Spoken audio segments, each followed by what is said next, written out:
never die. This is your radio, Cayman. In answer to his question about the subjects, there are more questions than answers. Radio Cayman, talk today. Oh, what a compliment. For that, I thank you. What is happening now? There are hopeless and hungry. Now it's time for us to stand up for God or we fall to nothing. It's time now for Radio Cayman's Talk Today. If you're ready to talk, we're willing to listen. Cayman Islands' foremost listeners participation program. Radio Cayman's Talk Today. Listening to the general public, what the public is saying. Good afternoon, Cayman Islands, and welcome to Talk Today here on Radio Cayman. We have two interesting segments for you today. The first one is with a guest from the Hope Foundation, and the other is from our MLA, Mr. Ezed Miller, MLA for Northside. You'll hear more about it. Stay tuned. We will be right back. Radio Cayman's Talk Today, the Cayman Islands' foremost listeners participation program. We ask our listeners to avoid statements or comments which are abusive, derogatory, malicious, or defamatory. Do not use any indecent language or make any statement which is false or misleading. Email talktoday@candw.ky or call 1-800-534-8255. Courtesy of Live Communication. Let your voice be heard. Radio Cayman's Talk Today.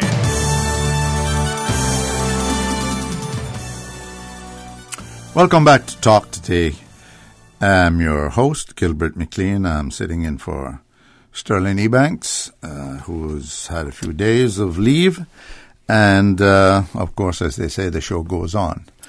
And this afternoon, our first guest is someone that is well known. I've listened to him a number of times here on Radio Cayman, and for that matter, on the other radio station. And he is here with us today in the person of Mr. Brent Hyde, and he is from the Hope Foundation, and he has something to tell us about here, which will be of interest to a number of people, no doubt. So at this time, good afternoon, Brent, and welcome to Talk Today. Hey, Gilbert, it's always a pleasure to sit in and talk to yourself for Sterling Green. And highlighting the benefits of recovery and most of all emphasizing the importance of the Hope for Today Foundation, its halfway house program, how we have choose to provide an alternative to prison and an opportunity for individuals struggling in the community with substance abuse to become productive members of this community and also encourage them in a better way of life. Indeed. Thanks. And, Brent, I've listened to you on a number of occasions, and what I find particularly good and interesting and that I can immediately sync with is that you have a way of explaining in terms. You don't get into the highfalutin stuff that counselors or psychiatrists or whatever. You come straight to the point with in language that is clearly visible. Having walked the road yourself, and you feel, and I always find it interesting what you have to say. Yes, one of the things I believe in, you talk about getting straight to the point. I think some of the benefits of recovery are explained when we keep it simple. We don't want to complicate it. We basically try to share our experience, our strength, and our hope with other people, and we try to keep it real. We try not to sugarcoat the dangers of drugs, the dangers of alcohol, the consequences and the repercussions, and the daily effects of them, and the damage they can cause to families, friends, anyone that choose to go down that road. Because remember that addiction is a progressive illness. It will not get no better. So the choice that one makes to find and seek recovery on a daily basis is a personal choice. But we have to understand that Cayman, we don't sugarcoat that either. Cayman is home to many people that are struggling with substance abuse issues. And we have to recognize that for what it is. So we have to provide alternatives rather than northward. We all hear what goes on in northward. No matter how the walls they build, people do get in. Drugs do get in. Yeah. You know, smugglers are smugglers. Yes. You know, it's interesting to know how the minds of people who wish to smuggle, the ingenious ways that they can think of to smuggle, and it's as if their minds operate in levels above the average, you know, until they're discovered, of course. Well, they sleep and they eat and they drink ways and thinking about criminal activity. People like you and I don't do that, but they spend, you know, their every waking minute of the day thinking along those lines. So to combat drugs is a very difficult thing for any country to do. But I also recognize that there's people in the community that we can identify that are struggling with substance abuse issues. So what do we do with those people that we can identify? We encourage and try to support them in the best way possible to seek treatment. And from that, we get a domino effect.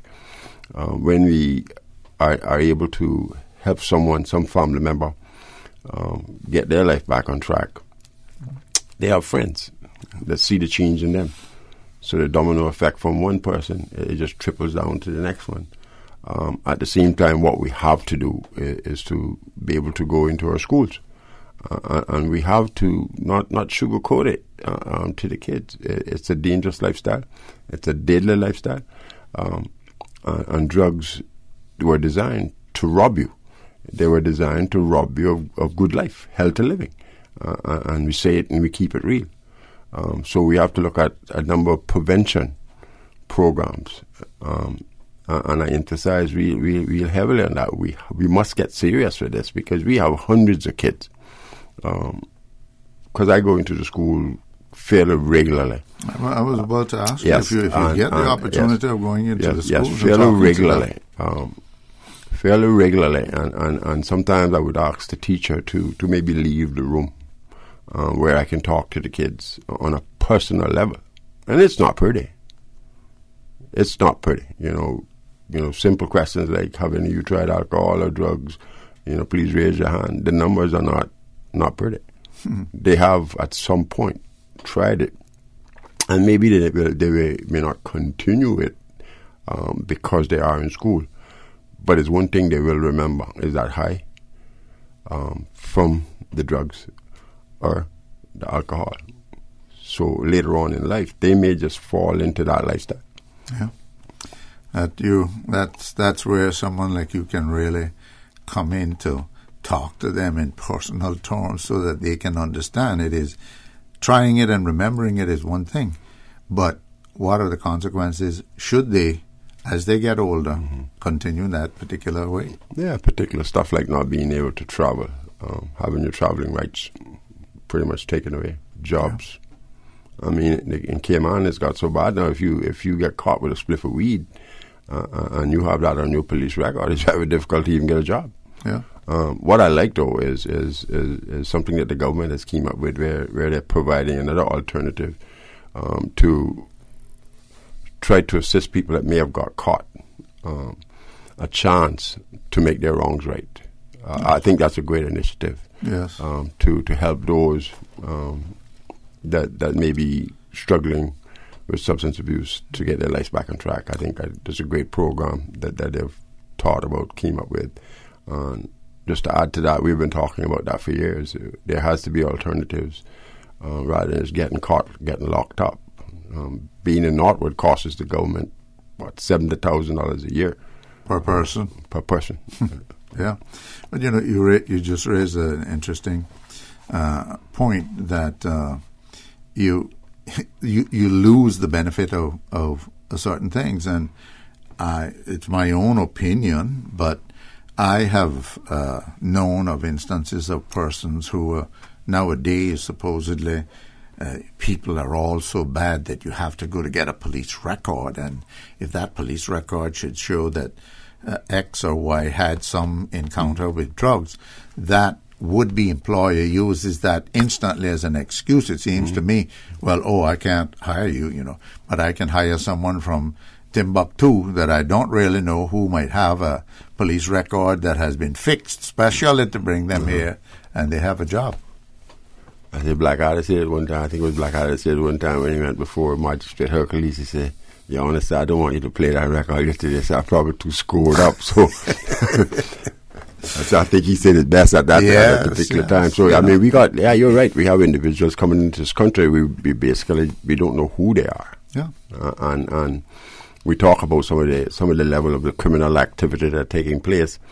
They could all point fingers at it's Cayman, and they would probably say it's Caymanians. But we have criminals coming into this island on a daily basis. So I always wonder how much of a screening. Yeah.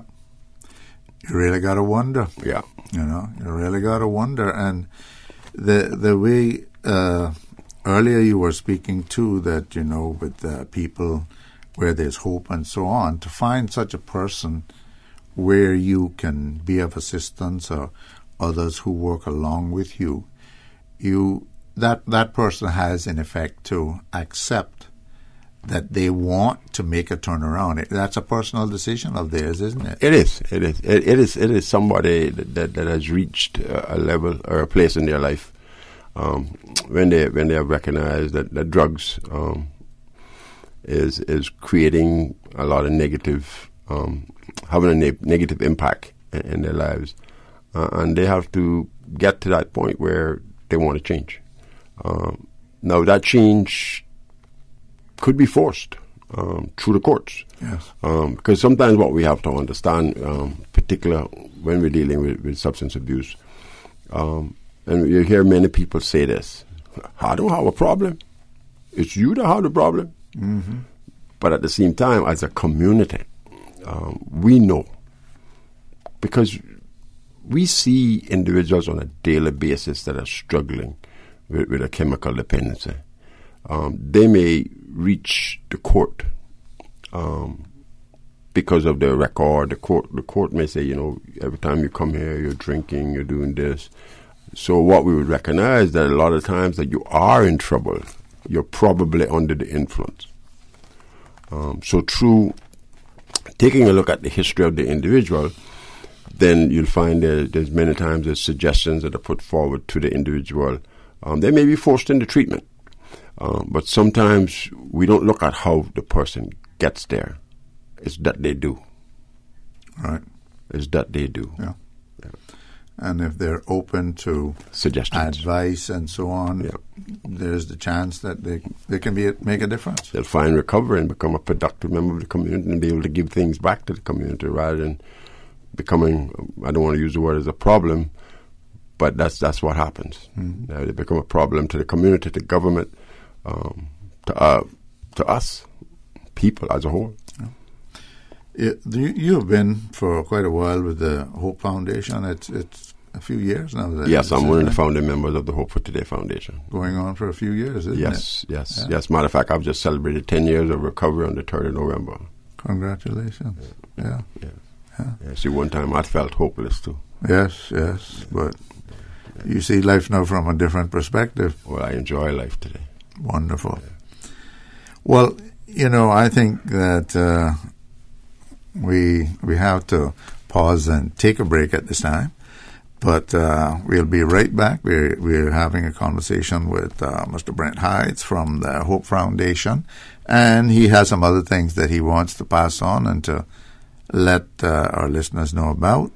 That is happening here this coming Monday. So stay tuned. We will be right back. You're listening to Talk Today. Brand Source Home Gallery has been appointed the exclusive Cayman supplier for Duravit bathroom products. Duravit is the leading international manufacturer of bathroom ceramics, tubs, and showers, recognized around the world for beautiful, functional products. Winner of top industry awards, Duravit collaborates with leading European designers to provide the most elegant and innovative bath products. If you're ready to bring style, comfort, and innovation to your bathroom, visit Brand Source Home Gallery to see the new Duravit showroom and meet the in-house bath designer. Whether you're planning a functional family bathroom or a personal spa retreat, browse the Duravit collection and be inspired. Brand Source Home Gallery, delivering a new standard in custom designed bathrooms. Brand Source Home Gallery, Dorsey Drive, Industrial Park. Ladies, makeup artists, beauticians, enter to win a deluxe makeup case already filled with a variety of Maybelline cosmetics at Healthcare Pharmacy in Grand Harbor. The makeup case expands for easy use and storage and already has everything you need inside to look and feel your best. All you have to do is purchase any 3 Maybelline cosmetic products from Healthcare Pharmacy in Grand Harbor and drop your entry form in the box at our cash-out counters. Winner will be drawn on November 30th. This promotion is only valid at our Grand Harbor Pharmacy. Okay, settle down. There's someone I want to thank. This guy knows how to get the most out of every fill-up. This guy had the common sense to drive into Esso so I could get back on the road. $5,000 richer. Thanks to me. Thank you so much, me. Thank you. Yes. Spend $25 at any Esso service station and get a chance to win in weekly draws for $5,000 cash. Every week for 5 weeks, we'll be choosing a winner. You can also get a chance to win free fuel and prizes at our weekly Spin and Win events. That's $30,000 in cash and prizes to be won. Drive into an Esso station today. You'll thank yourself. The Esso brand is a trademark of ExxonMobil Corporation and is used under license. Eastern Seventh-day Adventist Church in association with the Pioneers Fire Adventure and Pathfinder Club presents So Will I, an evening of romance and creation's heartfelt praise. Come and hear the likes of Carrie Sales and all the local artists. December 2nd, 7 p.m. at the Ritz-Carlton Grand Cayman. Tickets only $150, available at the Seventh-day Adventist Conference Office and our local churches. It's an evening fit not to miss. Cayman Kind is the Cayman experience. We work at the Cayman Craft Market. It is a myth that we do not need the cruise ship industry. It is a fact that when there are no ships in port, we do not earn a living. We depend on the cruise industry, and if it was to reduce by half, many others just like us would suffer immensely. We want to work and provide for our families. We need the pier. Support the piers. Support our tourism. Talk today. But I do have some questions. Talk today. Cayman Islands' foremost listeners' participation program. Talk today. Because there are more questions than answers. What the public is saying. Waiting to take your calls right now. Sterling Dwayne Ebanks. Welcome back to Talk Today here on Radio Cayman. I'm your host, Gilbert McLean, filling in for Sterling Ebanks. And so far we have been talking with Mr. Brent Hyde from the Hope Foundation. And Brent, you were saying that, there's hope as such. There is. And what takes you to that point? How do you really get there? I can only speak for me. I got to the place where I was sick and tired of being tired. Most of all, I was sick and tired of going northward. But I knew that the negative impact that I was having on my family and my friends through engaging in illegal activity, engaging in chemical dependency, it was just creating a problem. It had took me to the place where my circle had shrank so small that I recognized the fact that I had to do something to do something to bring about some sort of change in my life.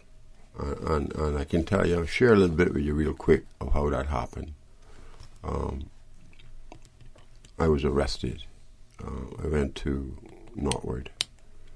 And while in Northward, I took an inventory of my life and where it was and the direction it was going. I reached out to a bunch of friends who I knew that was in recovery and that was doing really well.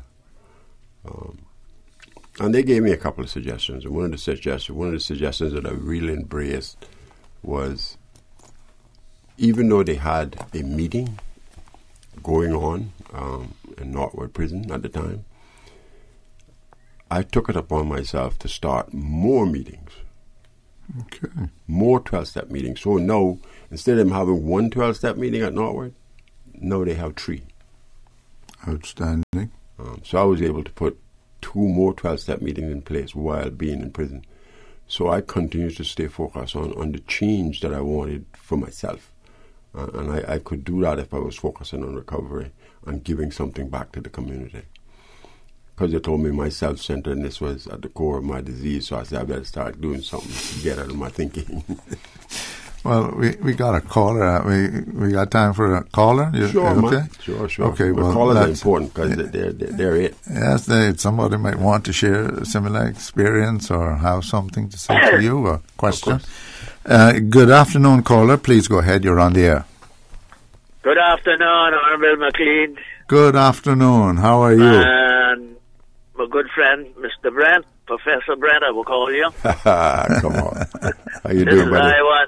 Yes, my friend. I just called to make you know I was on the road, so I pulled off to make this call. They called to make you know how proud I is of you, and it shows if you can do it, anybody can do it.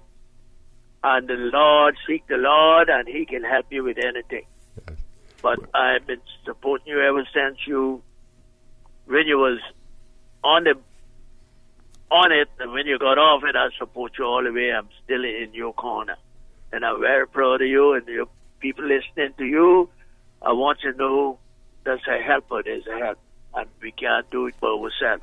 Yeah, you try not to go nowhere there, you know. I'm proud of what you're doing, and alcohol, to me, is one of the biggest factors that.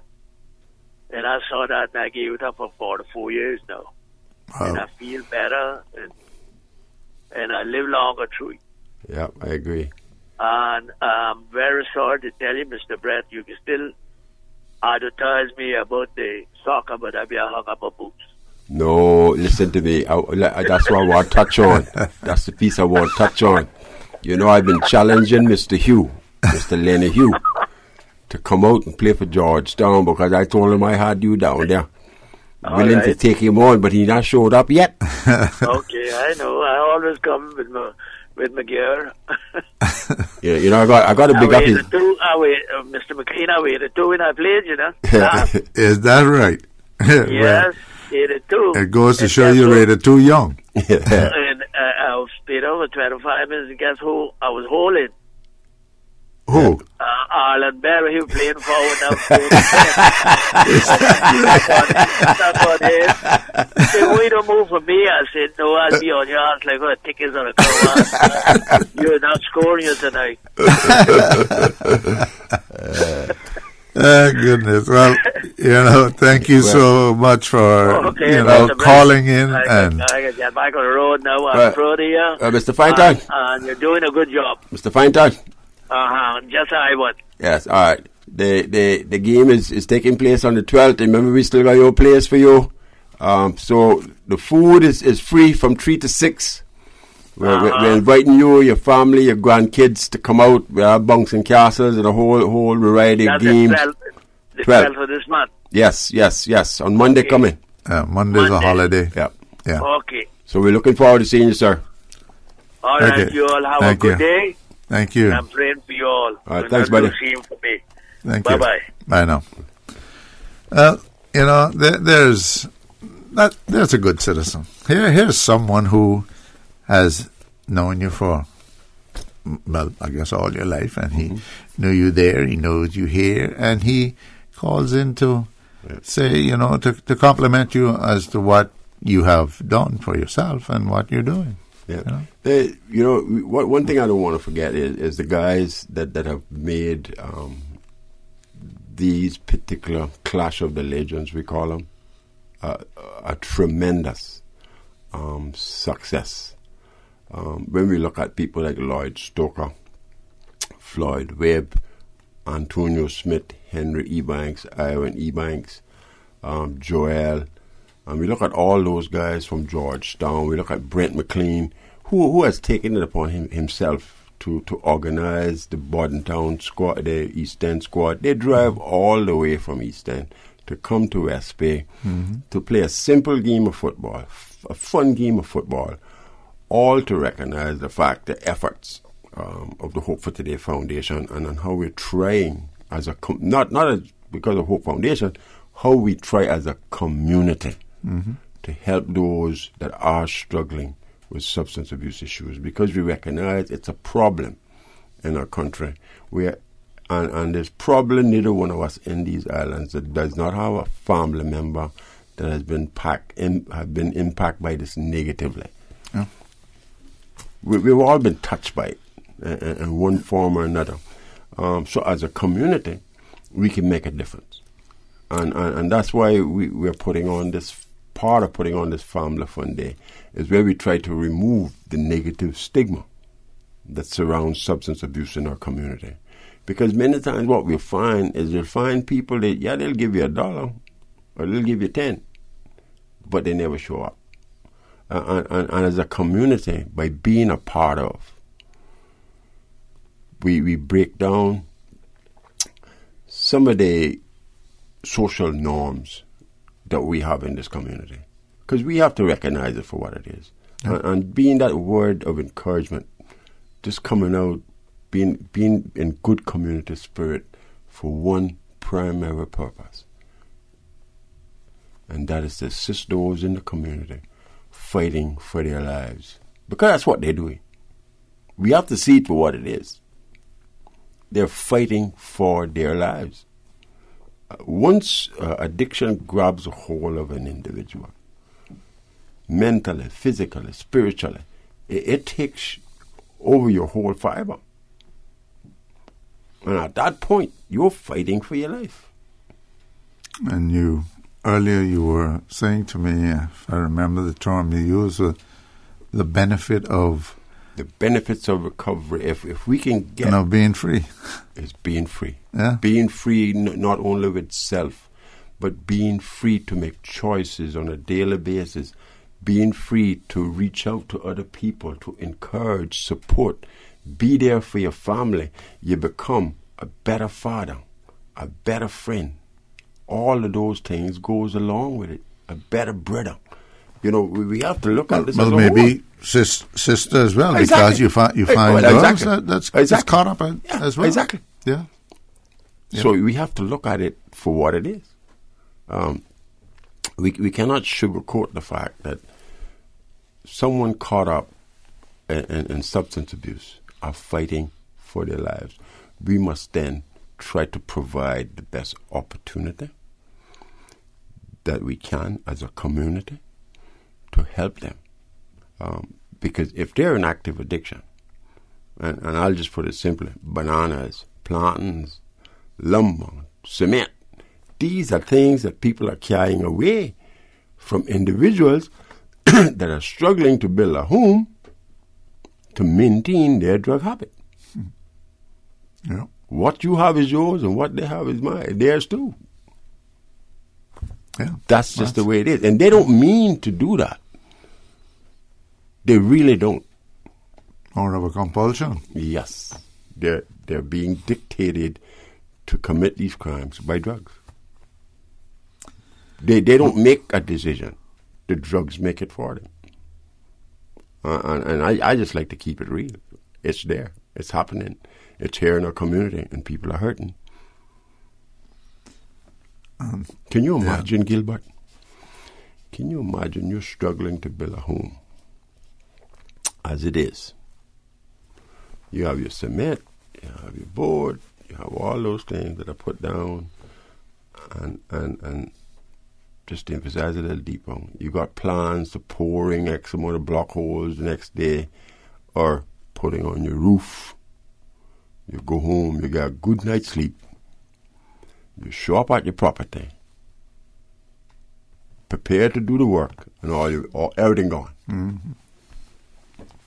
It's happening. That's some of the realities in Cayman. Yes, yeah? It's happening. Yeah.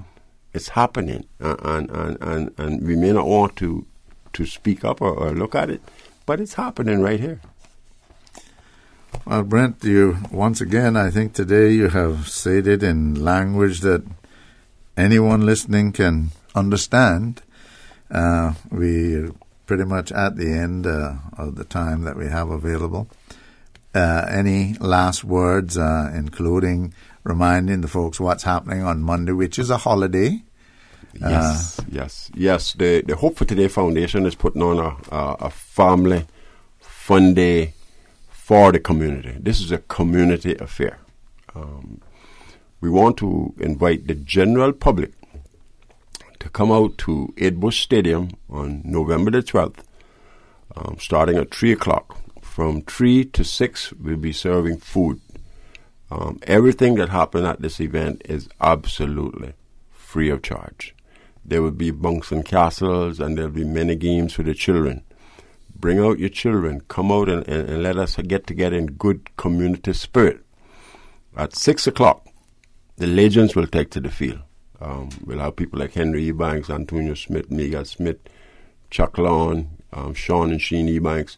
All of the West Bay old boys will be taken to the pitch, and they'll be going up against the Georgetown old boys like Lloyd Stoker and his squad.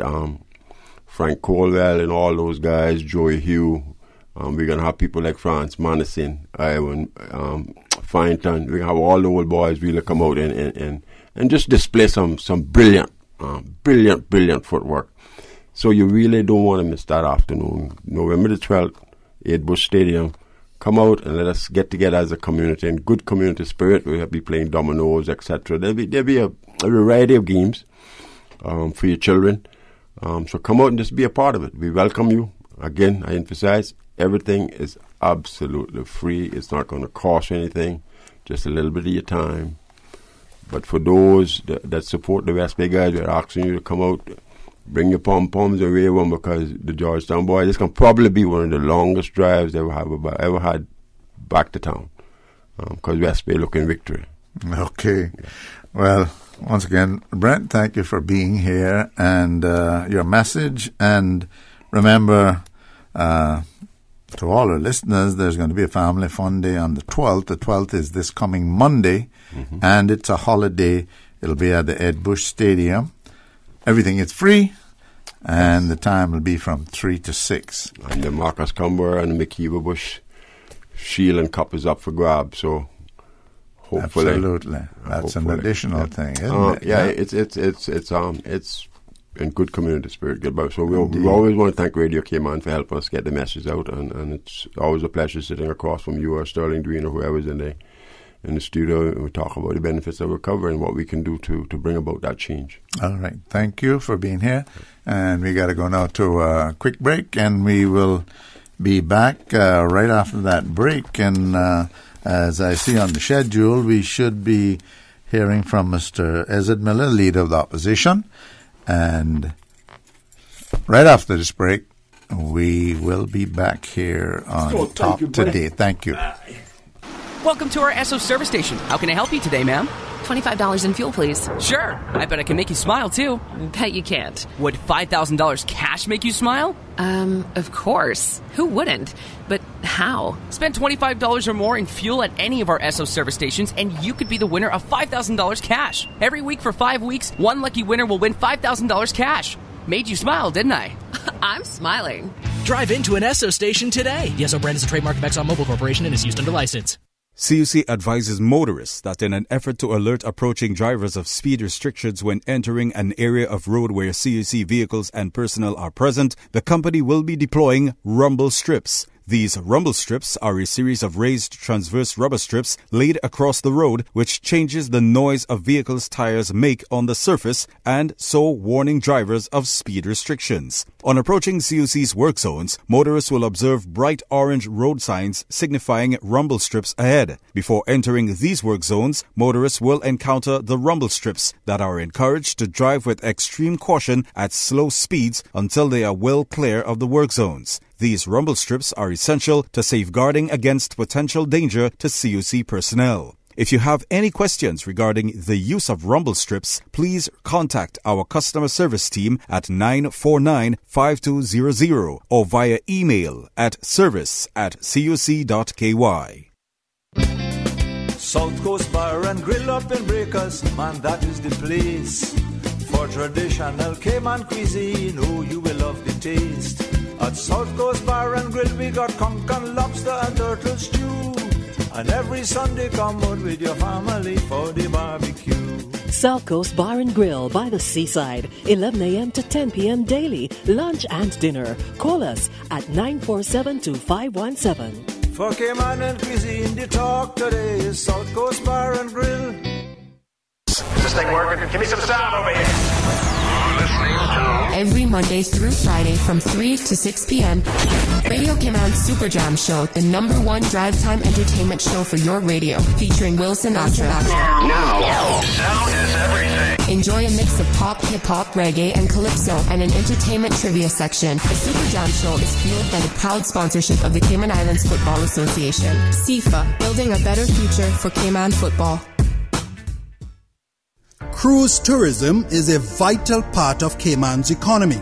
It is the government's responsibility to create an environment where our people can have an opportunity to grow and prosper today, tomorrow, and into the future. It is a myth that Cayman does not need cruise tourism. It is a fact that cruise passengers spend $200 million per year buying services from small businesses, tour operators, attractions, restaurants, and retail shops. Those funds stay right here, supporting our economy and communities. Support the pairs. Support our tourism. Listen to the general public. Your thoughts are just a telephone call away. 1-800-534-8255. What the public is saying. Let your voice be heard. And now, Radio Cayman's Talk Today.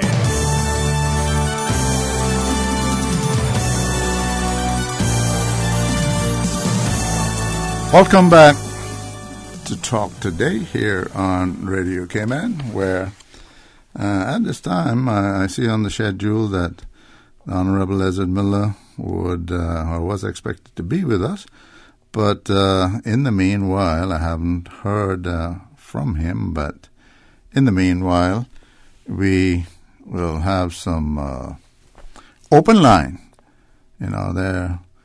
People out there who might have something on their mind, an opinion or some comment on what they have heard so far with Brent, who was here with us earlier, Brent Hides from the Hope Foundation.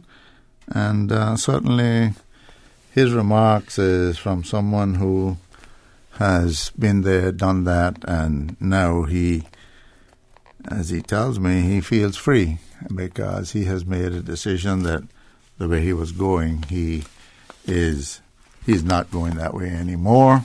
And of course, someone like him is in an excellent position to advise the younger generation or those of his generation or in between, as the case may be, about the dangers of drugs and getting hooked on drugs.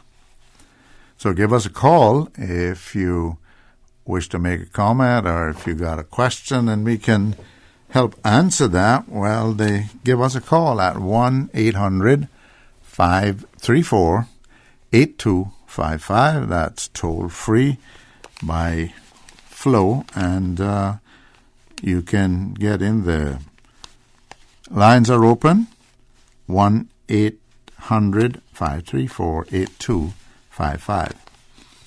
In the meanwhile, I saw in yesterday's Compass newspaper, yesterday, Wednesday, there is story here on quarry owner, philanthropist Richard Christian, who has passed away. And in the story, I have read that Mr. Giuseppe Gatta, who spoke seemingly more about him than pretty much any of the others. And I worked at Quarry Products for about 2 years. I was the human resource manager there. And many of the things that I see in the story I can attest to. It says that Dick was louder than dynamite that he was using, which is true. Anyone who knew Dick Christensen when he was in a room, be it in a restaurant or it didn't matter where it was, if you didn't hear any other voice, you would definitely hear his. And that Pomeranian, if you saw him, you saw that Pomeranian dog. And in later years, he's had parrots, he's had ducks, he's had chickens, he's had any type of animal that you can think about. He had this love for animals. And the story also speaks of his big-heartedness and his generosity. And the story goes that he would help people down on their luck, those who needed extra help. I'm aware that Dick Christensen, people that were no family to him, he didn't know, they would go to him if they were in sickness. He would get them a ticket. He would send them, get them off to the United States. He would pay for them. There is a story to be told about Dick Christensen, and that is one of generosity. You know, he was, the story also goes on to say that people he knew, he would fix their broken down cars, he would get a computer for their children. There was no end to it. In fact, during the time I was there, I know that he gave away tens of thousands of dollars to churches, to individuals, and the Mr. Gatter makes the point that some people were genuinely in need, asking him for things, while others, they simply took advantage. And it wasn't that he didn't know in some instances that was the case, but he gave them anyway. Now, I would chide him about that from time to time, but that is what happened, and that was the type of person that he was. You know, many is the person who could offer thanks to him, and I hope they do. I don't know when will be his funeral, but that should be one of the biggest in the island here, because he made a lot of people. He gave a lot of people opportunity. I know when he was the one who, for quite a while, he was financing the National Gallery. And they can attest to it, and many, many others. He just had that kind of generosity here in the East Cayman Islands. That was his adopted home. He wasn't from here originally, but Dick Christensen did a lot to say, the very least. I see a signal that we have a call, so let's take that call. Good afternoon, caller. Please go ahead. You're on the air. Good afternoon, Mr. McLean. Good afternoon. Denniston Tibbetts here. How are you doing, Denniston? I'm pretty good for a young old fellow. Yeah, that's the way to be. I was going to call on something else, but I'll get to that second.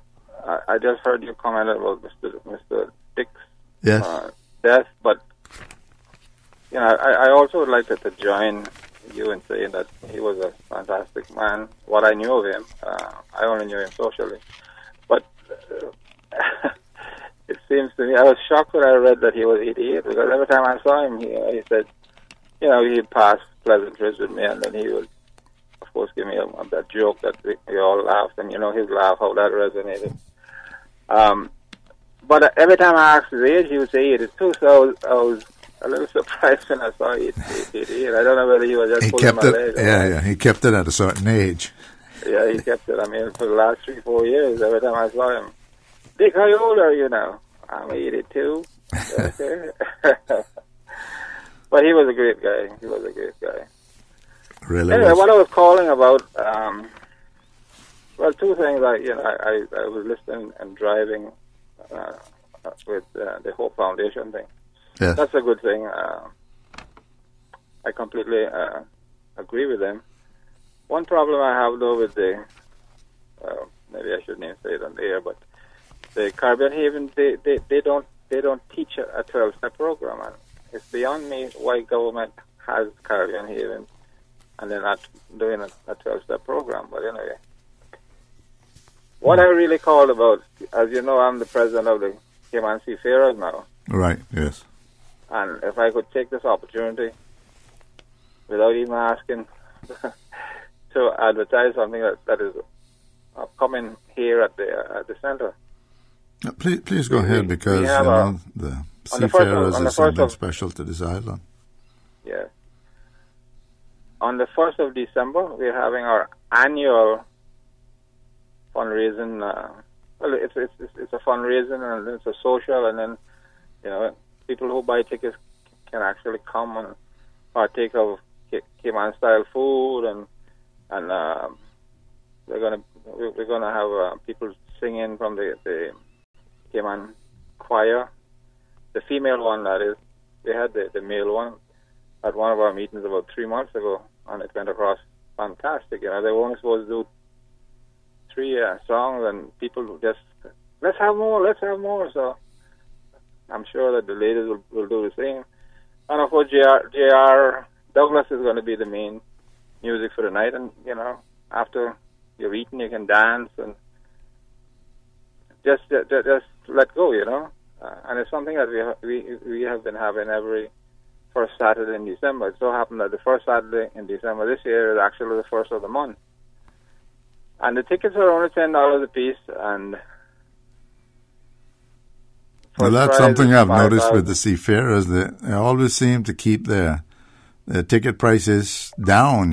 It's well, we're a non-profit organization, so right. we really depend on the public supporting us in our own ventures, and then we also have corporate sponsors, like for calendars and different things that we do. But it's a great way of the older. Okay, well, Dennis, then tell us again when it's going to happen, because we got to go to a break at this time. It's going to happen on the first Saturday, which is the first day of December. Okay. And it starts at 7:00 in the evening until. All right. And the tickets are only $10 a piece. Okay. I was trying to call Sterling, but I didn't know what happened. He didn't return my call. So. Yeah, well, you still got it out there. Yes. Okay. Okay. Thank you for your call. Thank you so much. All the best. And thank you. Same to you. We have to go to a break now, and do stay tuned. We will have. Hopefully we'll have the Honorable Ezra Miller with us. If not, it'll be open line. You're listening to Talk Today. We'll be back right after the news. From district to district, moving through the waters to Cayman Brac and Little Cayman. Your station, your voice. All things Cayman. One radio, many people. This is home. Radio Cayman in the Cayman Islands. Radio Cayman. Radio Cayman's newsroom. These are the biggest stories right now.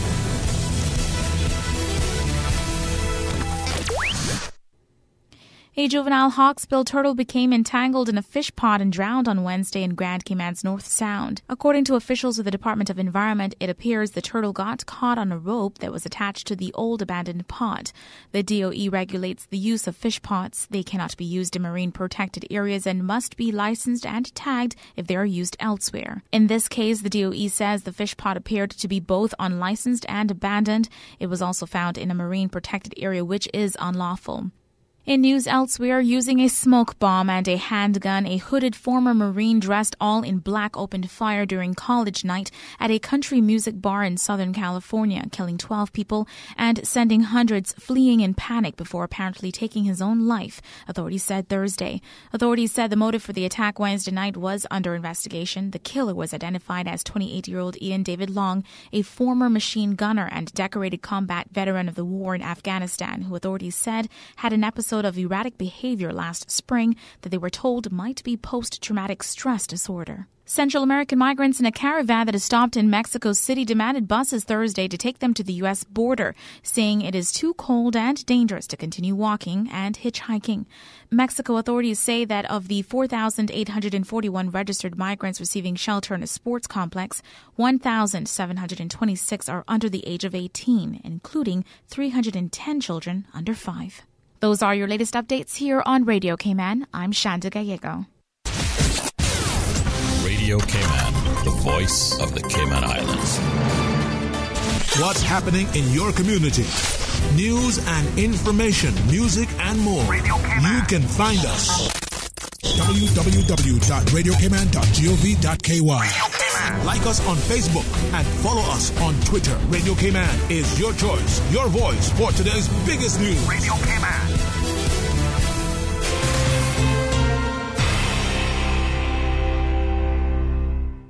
Listen to the general public. Your thoughts are just a telephone call away. 1-800-534-8255. What the public is saying. Let your voice be heard. And now, Radio Cayman's Talk Today. Welcome back to Talk Today here on Radio Cayman. I'm your host, Gilbert McLean, filling in for Sterling Ebanks. And so far, we have had the representative from the Hope Foundation, and also I mentioned the fact that Mr. Dick Christensen has passed away, and I offered a few comments there of somebody who knew him, and I see the Compass has given him a front page story so on his death. So if someone else would like to call in and speak, then please do so. The number is 1-800-534-8255. And I see a signal telling me that there is someone else on the radio, on the telephone now. So let's take that call. Good afternoon, caller. You're on the air. Good afternoon, Mr. Gilbert. Good afternoon. How are you? I'm fine. And you? I am doing well, thanks.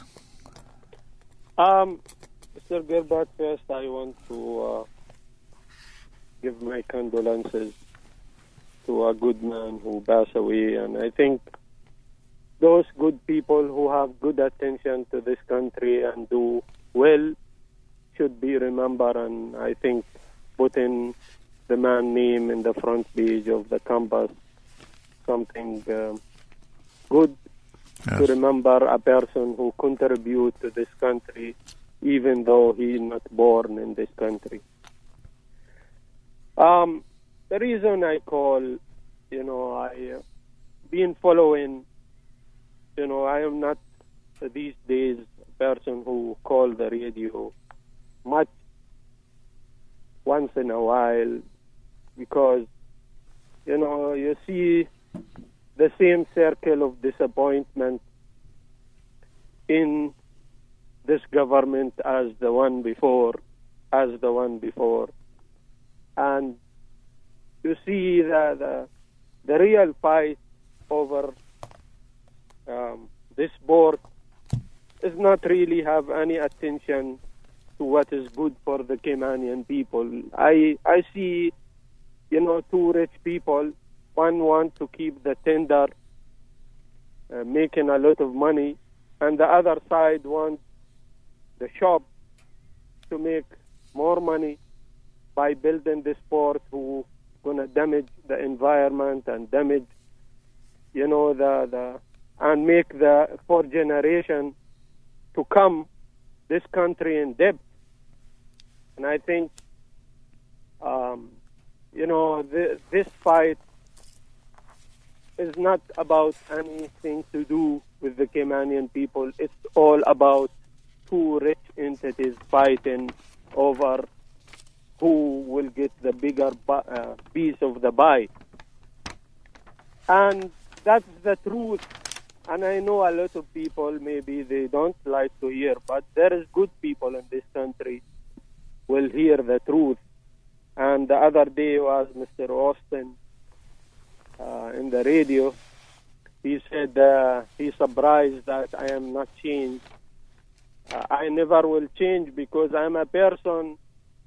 I still the same, no matter, because he told me even, he mean that the UDP party, which I am not member of, is part of this government, and how I criticize this government. It's not matter for me who is in government. It's matter for me what is good for the people and what is bad for them. That's what matter for me. And I always look to what is better for the people before better for anybody, any person. I never been influenced by any individual or any party or any political, view from any party. The other thing, Mr. Gilbert, is the most, shocking thing that, first we welcome this governor in this island, and I think, it's good to have a governor. It's more stable situation, more than being without a governor and the issues surrounding removal of a good governor, the one was before. But what shocked me from the new governor is the first thing he was concerned about, that he glad or the court will look at this matter of gay marriage, and this is not very important issue for the poor people of Cayman. I mean, there is an employment problem, over 2,000 people, and the government keep lying and telling the people that employment went down, and this is rubbish, nonsense, and untruthful, and this government still not solve the dumb problem. From 8 years now, the same government mostly. Yes, there is part of some joining government now, but it's mostly controlled by the same BPM party, who is from 8 years the same premier. The same premier promised the same stuff 8 years ago. Now we don't reach to one solution. You see, the dump never been solved, the problem. Prices of gas still the same. Prices of food still going up. And everything in this country is going up. And the poor people sleeping in the street, more homeless, more unemployed. What this government and the one before they achieved, can anyone show me real achievement for this government? For Alden McLaughlin government, can anyone show me in 8 years what they done, what they achieved? I don't see nothing.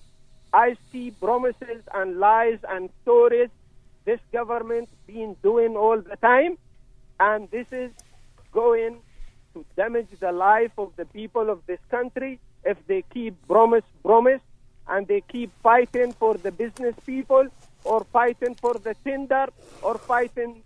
This port is not built for the betterment of the Caymanian people. This port being built just for the benefit of certain families, certain business people in town, and it's going to damage the environment. I think the best thing to go to this referendum to go through, and Caymanian people to decide for themselves what they want to do in this country. And finally, I hear you said Mr. Miller is coming to the radio. I want you to ask a clear question to Mr. Miller, and I will be listening for the answer. What he achieved in 12 years, real thing in North Side, his district, what he achieved for the North Side people, as he represents them for almost more than 12 years. What he achieved, what he done, what we can see in the ground, any project, anything he achieved to the people of North Side. There is a problem of buses. They don't want to drive and carry the people to North Side now. He can even solve that. I bet he can, because he is... Very well, caller. Thank you for your call. And that is something which I'm sure Mr. Miller wouldn't hesitate to speak about, because he does work for his district. I know that. But thank you very much. And you also raised the question of the port. That is something which is massive, which is huge. There are many views on it, and it's certainly an issue that the government is pushing in a major way. So let's see what will eventually happen out of that. There's also those who are very much in support of the referendum, which that is still open, and there are people at different locations who are there with, and people who wish to sign do have that opportunity. But thank you for your call. There is another caller online. Let's take that call now. Good afternoon, caller. Please go ahead. You're on the air. Good afternoon, Gilbert. Number one from the Brack. Number one, how are you? I'm listening to you. Yeah, well, tell us about what's happening over there in Cayman Brack today. That's the problem. I can't get out. I'm at home. I can't say what I'm, unless I sit on the liquor porch and watch the cars. When the cars drive by. Yeah, well, you get little bits of news anyhow, so. Yeah, well, I want to tell you this. First of all, I don't know how you or anybody else feel. I said go ahead and build the port down there. Make sure to build one up here. We want one on the Brack. And the second thing is this. What that Jordanian said about the governor not looking into the same-sex thing. I say he's right. We don't need it here. What he should do, have a public meeting and get people to sign whether they want it or not. Okay? That's my thought on it. Okay. And I'm not being rude to you the way I speak, but you know how I speak loud. Oh, yes. No problem. I can't help that because I'm a one ear bad hearing. I always talk loud. But that's what I say. Governor, get up and get the people to sign whether they want it or not, because I don't think much came on if people want it, but they don't have the guts to come on the radio and say it. I said it, not Gilbert. Yeah, well, our Constitution says that marriage will be something between a man and a woman. That's clear. That's embedded in the Constitution. So I guess what is left to be seen now is what the court will say about the case which is before it. But can the court change the Constitution? No, sir, not to the best of my knowledge. That has to be changed in the Legislative Assembly with the approval of the British government. So, with the approval yes. of the British government. Yeah. Yeah.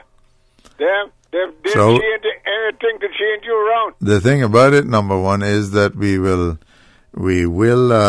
see, should the court come up with something that would be in agreement with the petition before them, then we'll know where everybody stands in the legislature, because it would have to go then to them. Yeah, well, I just hope when they go vote for that, everyone on vote no. Everyone, from the highest to the lowest. Even the one that might even open the door. Anyway, I'm not going to hold you up no more. Okay, number one. I see the governor was over on your side of the islands as well, so that's on today's newspaper on the front page. But thank God I didn't see him. Yeah? Oh, okay. I've seen enough of him on TV. I think he needs to retire. Well, he's just got here, really. I know, but I think he needs to retire. I said it, Gilbert, not really Cayman or you. Okay. Thanks for the call. All of you. Thanks for the call, number one. And we have another caller. Caller, you're on the air. Please go ahead. Good afternoon, Gilbert. Good afternoon. Just listening in. Obviously, I just told in. I just came from the downtown Heritage Day getting some food. Okay. And I got to say that the food was good. Oh yeah, where is it at the town hall or where? No, it's on the. I'm terrible with Georgetown road names. Forgive me, but it's in between Magnum Jewelers and Freeport La Perfumery. Okay, Cardinal Avenue, I guess. Avenue. Yes. Yeah, so I encourage anybody who hasn't had an opportunity to go and get some of that food. So the road is blocked there then, I guess. Yes, it's sir. Pedestrian, yeah. Well, did you see the huge numbers of people who are on the street there off the two cruise ships? I did, and I passed through earlier. Good heavens, I was amazed. Well, we listened to, and then obviously the cruise port and all that has been a hot button in the last couple of months. And, everybody have their own reason for why they support or why they don't, or, whatever the case is. I think it's a discussion that needs to be had, but I think there are a lot of important aspects of it that we're not really paying attention to. And I think that it needs to be talked about, because it's important that the public and those individuals. Interesting enough, number one, from the brass made mention about same-sex marriages, and that we should have a vote on it, right? Mm-hmm. But yet, why should we have to take something to a vote when our Constitution clearly states that the union of marriage between a man and a woman? That's right. So there should not even be and where we are and how we, whatever our opinions are of this issue, it should be that the Constitution should prevail overall. The court shouldn't be having any discussion about anything that is in contradiction of the Constitution, unless there was some question whether they want to change the Constitution. Right. So if someone wanted to take the government to task and wanted to take them or the court to change the Constitution, then that's a different thing. But for us to go to court to try to have our government or our courts accept something that would be in contradiction of the Constitution, I just don't see why that's even an issue. But now we have a situation with a petition that we've launched, a people-initiated petition for, that gives us the right in the Constitution to have this petition, and then you have people out there saying that we shouldn't be doing it.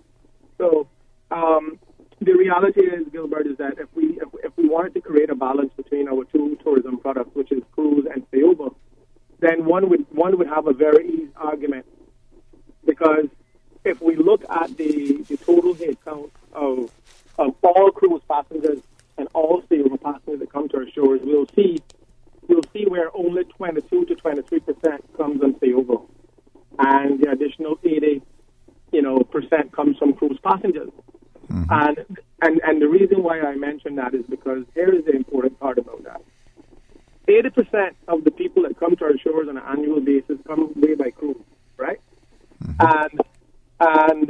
And the other 20% is stay over. Now here's the kicker. Out of those numbers that I just mentioned, 80% of the people that come to our shores come from cruise. They only generate $145 million. Caller, would you I know you're someone interested in the situation with the port. Would you like to hold when we come back? We need to go to a break, and when we come back, if you hold, you'd be the first one back on. Okay. How long is your break? It all depends. It's about 2 minutes. 2 minutes. Okay, yeah. I'll try to hold. Okay, thank you. You're listening to Talk Today. Do stay tuned. We'll be right back after this break. Honey, I'm working again. Everything in the freezer is melting. We need to get this repaired right away. I'm calling Brand Source Service. When you need the very best appliance service, call Brand Source Service at 623-5000. Offering service and installation of all brands and models of appliances. Brand Source Service is Cayman's source for appliance parts and repairs, with qualified and experienced technicians and the island's largest stock of appliance parts. Brand Source Service will have your repair completed in a flash. So, whatever the problem is, call the experts at 623-5000. Brand Source Service, Dorsey Drive, Industrial Park. Telephone 623-5000. CUC advises customers on Bobby Thompson Way that they will experience interruptions to their electrical service on Tuesday, November 12th between 9 a.m. and 2 p.m. Customers on John Grier Boulevard, which includes Cocoa Retreat, Mystic Retreat, Sunset Retreat, and Garden Retreat, will be impacted. Customers on Fern Circle will also be without power during this time. Motorists are asked to drive with caution when using these roads in the area, as CUC will have a number of vehicles and personnel in this area. CUC apologizes for this interruption, which is necessary to facilitate upgrades to the company's infrastructure in that area. For more information on the outage and areas affected, please call CUC's customer service team at 949-5200 or email service@cuc.ky. So, on a say on a war culture, well, I tell you one thing, Pirates Week got something for honor. Everybody, holiday Monday, November 12th, 9 in the morning on Cardinal Avenue. Come experience Culture Shock, and that is with a P. This gotta be filled with true Caymanian culture and heritage. Now we talking live music, demonstrations, kids zone, and of course, Grandpa's favorite part, the best local food from West Bay to East End, and everywhere in between. I mean all day long. And guess what? Snapper Cook Off and Culture Jam are back. I'll try come on and see who got the best rundown or who can do the best running man. I reckon so much going on I can't miss it. The excitement continues at 7 p.m. with the Illumination Night Parade fireworks finale, while dancing with some of the Caribbean's best soca artists, Teddyson John, Second Star, and more. Downtown Harbor Drive, Monday 12th. Admission is free. Check piratesweekfestival.com for more info. Culture Shock, sponsored by Ministry of Tourism, Department of Tourism, Cayman Airways, and Radio Cayman. We need to talk. Okay. We've noticed you've been going to KFC a lot more than usual lately. And that's fine. We know you love it. We just don't understand how you can afford it. The KFC What a Deal menu, starting at just $3.50, gives you lots of great choices and value. Available at KFC Baytown Plaza, Shudden Road, and in the Strand. The KFC What a Deal value menu, the deal everyone should know about. Come to KFC and enjoy a variety of tasty choices at surprising prices. KFC, so good. Did you know that the Department of Environmental Health operates a recycling program in the Cayman Islands? Recyclables such as number 1 and 2 plastics, tin and aluminum cans, cardboard, as well as glass and ceramic items are recycled on Grand Cayman by the DEH. Take these items to the recycling depots located at all Foster supermarkets, Kirk Market, and Hurley's Grand Harbor. Remember, keep the Cayman Islands clean, reduce, reuse, and recycle. For more information about recycling, please visit DEH website at www.deh.gov.ky. Talk today. But I do have some questions. Talk today. Cayman Islands' foremost listeners' participation program. Talk today. Because there are more questions than answers. What the public is saying. Waiting to take your calls right now. Sterling Dwayne Ebanks. Welcome back to Talk Today here on Radio Cayman. We do have a caller online, so let's go straight to that caller. Good afternoon. You're on the air again. Okay, thanks. Yeah. All right, yeah, so I guess I have to start almost back in the middle because the thought process was if we're going to be trying to create a balance on our tourism product, and one thing we have to be mindful of is that the tourism product is ours. You know, nobody didn't come here and create it. It's ours. It's not like the financial industry that can leave at any point. If the environment is not suitable for them to do business, it could be gone. So we still have our environment, we still have our people, we still have the things that people came to our shores for, and we mustn't forget what that is, and that is who we are from a historical standpoint. You know, we were very hospitable people. We greet everybody with a smile. We're a safe destination. That's ours. That's what we should own, and everything Caymanian should be about our tourism product. Now, if we don't realize that out of the total count of people that come to our shores on an annual basis, that 20% of those people generate $660-something million. Only 20% of the people that come on air arrival and stay over passengers generate $660 million out of $800 million, and the other $140 million comes from cruise passengers, which makes up 80% of the head count. Then we have a serious problem, Gilbert, because if we're going to take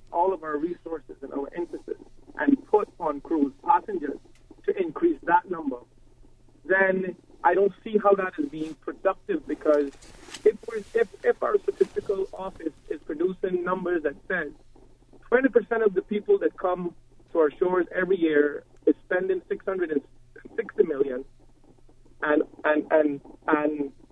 80% of the cruise passengers are only spending $140 million, then we should be putting more effort in to our airport, extending the runway, getting more flights in, creating more accommodations for those people to bring up that 20% at least to 50%, to have an equal balance, so that we don't overload our infrastructure that is already at its maximum capacity. And we keep hearing all of these alternative solutions about the port and about the pier and about the dock. The reality is, Gilbert, is that unless we make hard decisions in this country, we're not going to be able to see the benefits moving forward. We need to put the cargo port in the North Sound. We need to put the cargo port in the North Sound, down by Barcadere, which is only a 1-minute drive from Barcadere to where the CDC, where householding for the port, where all the containers go. We can't revitalize Georgetown when you have container ships and aggregate coming into the port, being shipped from 6 p.m. till 6 a.m. in the morning. The nightlife in Georgetown wouldn't be able to withstand all of the commercial activity going on. So until we come to that realization, we need to remove cargo from Georgetown. We need to tear down the Port Authority building and all of that other stuff out there that is unnecessary, and create a better experience for cruise passengers. Every tender should be upgraded and have one steel pan on it that represents the Caribbean, so that tender ride to shore is an experience to remember. You're not going to find everybody who enjoy tender rides. You're not going to find everybody who's going to enjoy getting off on a pier. That's the reality. But we should not convert our tourism product to mass tourism, because there is a handful of people who benefits from that. The whole island benefits from the overall tourism product. So we need to make sure that we create the proper balance, that neither industry, neither sector of that cruise, of that tourism product is jeopardizing the other one. So the reality is that the government, if they say that it's their responsibility to maintain and create better opportunities for a tourism product, then they should be focusing. And they'll tell us that they're renovating the airport now, but Gilbert, all we're doing is spending $65, $70, maybe $80 million to make the airport look better, because we're not accommodating any more people. We're not increasing any more people at the airport with the efforts that we're making there now. So the reality is that if and only until we understand what the real issues are and have politicians who are willing to champion those issues, we'll never get anything done. We're always talking. You hear everybody talking about, well, if we don't build a pier, our cruise tourism is going to decline. Well, okay, I have an argument for that. If our cruise tourism stay the way it is, and we can then upgrade our airport to increase that 20% that we currently get now to say 40%. Imagine if we double that 20%. That means we can potentially double the revenue generated, which would be an additional $600 million, which is another 3 times more than what the current cruise tourism are spending on our shores. So it's a discussion that we need to have, but we got to have it from a balance. Yeah, and there's a lot of talk too about the whole pirate speak and all this other stuff, Gilbert. You know, I'm not one of those people that willing to listen to ignorance without saying anything. And maybe I be called a lot of names for having my say in whatever it is the topic is. But the reality is, Gilbert, if we go back in Cayman history, our DNA, our historical facts are that we are made up of pirates, shipwrecked sailors, and people who ran away from wars. That's the history of the Cayman Islands. And then you had a few slave owners, brought a few slaves. Cayman never had no plantation. We were not a slave distribution point. We were not a slave country that had export of any slave product. We were a melting pot for people who came here looking for resources. They came here in the early days turtling because turtle meat and its protein prevented scurvy on ships. They came here from mahogany from Cornwall's War. We got Bodens here now that used to be Bodens. We got Wattlers here now that used to be Walters. They came from Cornwall's War. So how hard it is for us to believe that a few pirates came here and integrated themselves within our social fabric and became productive members of society after not wanting human beings just like everybody else. And yet, here we are celebrating Discovery Day of Christopher Columbus, who was the biggest pirate of all. But nobody don't seem to have an issue with celebrating Christopher Columbus, a man who bashed children's head against the rocks because he didn't want them to grow up to be soldiers to fight against him. Yes, there's some terrible history involved with Christopher Columbus. I've read some things that he just about wiped out the Taino population in Hispaniola. Is awful, but you never hear about that really. These things people should know. Unfortunately, people don't read the way that they should. But it is instances like these that at least might provoke someone to look it up and inform themselves. Well, I just want to see that. I just want to make sure, Gilbert, that our forefathers saw the importance of securing our environment, and they understood the importance of it. They knew that people came to our shores because they wanted to see, the environment that we had. They wanted to feel safe, and they wanted to interact with people who were very open-armed and welcoming to individuals. So we have somehow moved away from the idea that we're a location that people come here because they desire the environment, and now we want to trade off the environment because we want to collect an extra couple dollars on the tax. And it's unfortunate because I hope and I pray, and I can assure you, Gilbert, and that we are working very hard for this people-initiated referendum to be successful, and I think that we are well within striking distance. So this will be an opportunity for the collective society to participate, and it's the right that's given to us under the Constitution. So, yes, quite so. Well, caller, I got to ask you to leave us there. We have another caller online. But thank you very much for your call. You touched on a number of subjects, and I know you've been very much involved with the issue on the port. Let's take the next call. Good afternoon, caller. Please go ahead. You're on the air. Good afternoon, Mr. McLean. How are you, sir? I am doing well, thank you. How are you? Not too bad. I'm terrible. Did the last caller say that we're not going to get much tourists and much more tourists coming in the airport? That's what he said? I think he said that the work that has gone on there is not too great an expect. About the incoming passengers, like tourists. That's all he said. Then the incoming, there wasn't a big increase in the more tourists coming in from the airport. No, I didn't understand that. I understood him to say that the development that's taking place there is really not catering to to a larger number of persons coming through there. Okay. Yeah. Okay. Thank you. Okay. Hello. Okay. That's the point you wanted to make? Okay, thank you. Yes. All right. Bye now. Well, we need to take a break. We've gone a bit over there, so stay tuned. You're listening to Talk Today. We'll be right back after this break. Advance Automotive Chevrolet is celebrating their 10th birthday by giving away $10,000 to one lucky person who buys a brand new Chevrolet. Not buying a new car this year? Well then, why not be one of 10 people who could win free gas for a year? Book any service with Advance Automotive before December 19th to enter. And remember, Advance Automotive can service any make of vehicle so everyone can enter. Visit AdvanceChevrolet.com for more details or call 945-9191 to book your service today. Terms and conditions apply. I don't have time to understand this whole social media thing. And I definitely don't have the in-house people to manage my social media advertising. Relax. Yellow Media Group can help. But I don't even know how to run ads on social media. It's all right. Yellow Media Group delivers real results for social media advertising. Let our Facebook certified experts and over 50 years of advertising experience do the work for you. That sounds wonderful. I'm too busy running my business. Exactly. Let Yellow Media Group be your social media team. We'll create a custom plan specifically for your business so that you can focus on your business. Perfect. How do I start? Call 949-7027 or go to www.yellowmediagroup.com/Cayman Social. Yellow, we know social. Thousands of Caymanians work in our cruise tourism industry.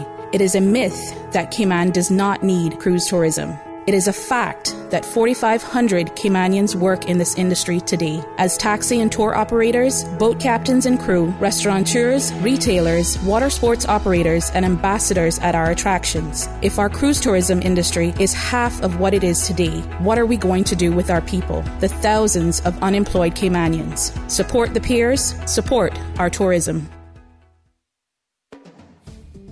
From the 29th of October to the 30th of November, Water Authority Cayman will be installing a new pipeline along a portion of Owen Roberts Drive. The installation of the new pipeline will affect the portion of Owen Roberts Drive between the intersection with Breezy Way and the Cayman Airways offices. Pipelaying works will take place from 8 a.m. to 4:30 p.m., Monday to Friday. Traffic signs will be posted in the general vicinity of the work area, and all motorists are asked to drive with caution to ensure their own safety as well as that of the Water Authority staff. The Water Authority appreciates the patience and understanding of its valuable customers as it upgrades its water infrastructure to better serve you, and apologizes for any inconvenience this may cause. Welcome to our Esso service station. How can I help you today, ma'am? $25 in fuel, please. Sure. I bet I can make you smile, too. Bet you can't. Would $5,000 cash make you smile? Of course. Who wouldn't? But how? Spend $25 or more in fuel at any of our Esso service stations, and you could be the winner of $5,000 cash. Every week for 5 weeks, one lucky winner will win $5,000 cash. Made you smile, didn't I? I'm smiling. Drive into an Esso station today. The Esso brand is a trademark of ExxonMobil Corporation and is used under license. This is Cayman Up Close, a weekly special feature from Radio Cayman News. I'm Shanda Gallego. Shanda Gallego goes behind the scenes with Cayman's newsmakers, artists, and emerging talent to get their unique and personal experience, their real story. This week, we turn the spotlight. Sundays at noon, 6:10 p.m. and 10:10 p.m. and always online at radiocayman.gov.ky.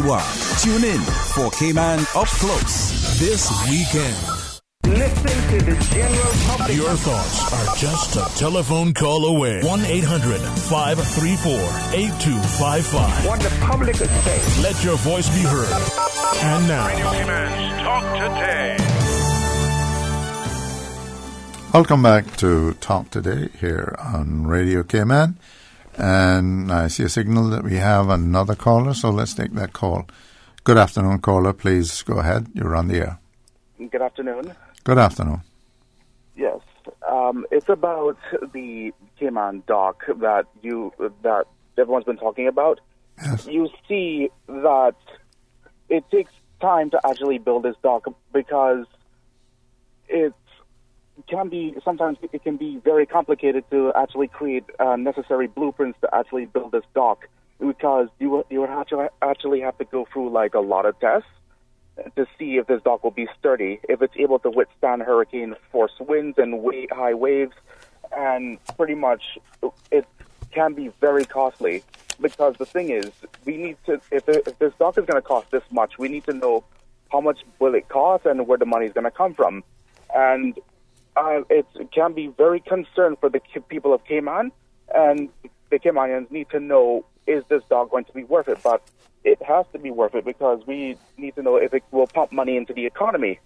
Because we've been due for cruise ships to actually come close to the island for like a long time, because this should have been done like years ago. But why is like the government taking its time now to actually do this? I mean, this should have been done like a long time ago, maybe like somewhere like back in the late 2000s.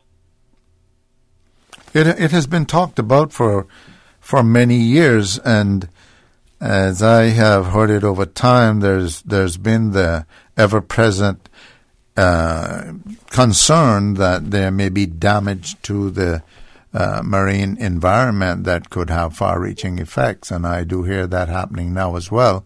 Yes, that's true. And there's those who say, including one of the callers here earlier, pointing out the fact that there is a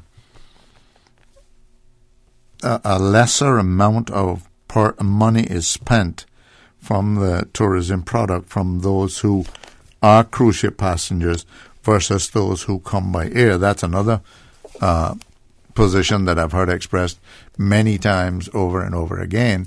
So these are some of the sticking points, I think. And, of course, without a dock port, we understand that the large ships that are being built, and there's one or two of them that's presently already in operation, they can't come unless there's a dock. Now, do we build a dock for that purpose, or do we continue to take the smaller ships as we've been doing it?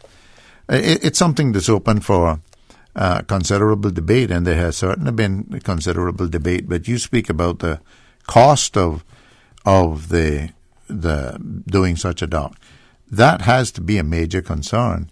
That this island, this economy is only a certain size, and if there is not put in place a means by which revenue can be brought in, say via the charges on tourists getting off and so on, it will fall to the government one way or the other. And of course, there are so many things which the government needs to provide for that the money just isn't there. Yes, I understand that. But as you know, when talking about things like these, it will divide people. It will put people sometimes against one another because they're trying to do their utmost best to actually make it what is right for this country. Some may agree on this and some may disagree on it. Right. But in the end, they have to understand that this has to do something for the country, because if we do not do anything for this country, we'll just be back at square one. Well, caller, you take the position, it seems to me, that to have the dock is a progress that's being made, or that would be something progressive for the country. Is that your position? No, not really progressive, but I mean, it's to help the economy. It's to boost revenue. Okay, well, I don't know how. Are you suggesting some way that this would happen? Because I think one of the things that's lacking is there haven't been any definite figures as to how much more money would be coming in if the dock was there. Well, for example, if the dock was there, we actually be looking at more cruise ships actually coming in, because right now air travel is actually increasing as we speak, because the new airport is almost near completion, and we're actually getting new planes here soon, because I know the new Cayman planes will be coming here soon. So if the airport is doing more better, then with this new dock, we can actually get more cruise ships here. Well, I think it's the whole idea of the dock is particularly directed towards the idea that the large ships will come here, and they have more passengers aboard them. Okay. All right. Well, thank you for taking my time for understanding my comments, sir. Oh, well, thank you very much for your call as well. And everyone has the right to their opinion, and everyone has the right to ask the questions with concern of this. So thank you very much, caller. Thank you. Goodbye. I know. The situation with the dock, I was at the meeting that was held back last month, I think it was, the 26th, and was it September, October? The time moves so fast. But anyway, there does seem to be a number of questions that were asked that really there were not specific answers to. And one of the things that has always been in mind and a concern of the populace generally is the cost. And I do recall way back when Mr. Berkeley Bush was a member of EXCO, and he did what exists now to a large extent when he did the dock. There was immense criticism, but that made a difference for the ships that were then calling on Cayman right on up until now. There have been some other expansions since that time. But what is being proposed now is a dock that would stretch way out from the land to which the large ships could tie up and offload passengers straight on to the dock. From what I understand, the cruise lines are saying that their large ships want tender. And if the dock was there, they would. It doesn't seem to be any great surety that more of those ships, or a number of them, or how many calls and so on, that doesn't seem to be clear as well. But right now, I passed by the waterfront this morning, and there are 2 ships out there, and there's lots of people ashore in Georgetown. And it causes quite a bit of congestion. And one of the things that I understand these studies are supposed to do is to look at the impact that a larger number of passengers who get off the ships, what effect that will have and how well they can be accommodated. So these are all factors that play a role in it. And on the other hand, those persons who are concerned about the environment, and there are many, are saying that if there's dredging which affects the 7 Mile Beach or affects the different reefs that's there, then that is a major problem. And of course, if it's dredged out, well, that is it. That's the way it stays. So I think it's good that there's an ongoing discussion on it. We're hearing from different sides. We're hearing from the government, at least up to some extent.